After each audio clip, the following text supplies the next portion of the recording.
আরে কতদিন হলো আমাদের ছেলে মেয়েকে দেখি না। আরে হ্যাঁ ঠিক বলছো, ওরা বড় হয়ে তো আমাদেরকে ভুলেই গেছে। ওদের সবাইকে একসঙ্গে দেখতে মন চাচ্ছে।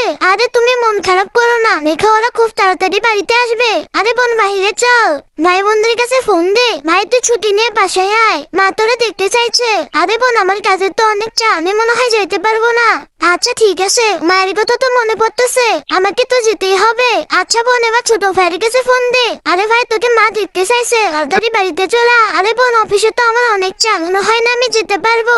আচ্ছা ভাই ঠিক আছে। আরে মার কথা তো অনেক মনে পড়তেছে, না আমি মাকে যে দেখে আসি, মাকে আজকে আমরা সারপ্রাইজ দিব। আরে তোরা বলে আসবি না, এখন তো দেখতেছি সবাই চলে এসেছো। আরে বোন আমাদের ভুল বুঝিস না, যাই হোক এগুলো বাদ দে, মা বাবা দেখলে তো অনেক খুশি হয়ে যাবে। মা মা দেখো আমরা সবাই চলে এসেছি। মা মা তুমি কই? আরে মা তোমাকে তো আমরা অনেক ভালোবাসি। আরে বাবা দেখি সবাই এই ভিডিওতে লাইক করে দিবে। আর বন্ধুরা তোমরা যারা মাকে ভালোবাসো তারা শুধু ভিডিওতে লাইক করে দিয়ে চ্যানেলটাকে সাবস্ক্রাইব করে দিবা। আর যদি লাইক করে দিয়ে সাবস্ক্রাইব না করো তাহলে মনে করবো তোমরা তোমার মাকে ভালোবাসো না। আর অবশ্যই কমেন্টে মা লিখে দিও।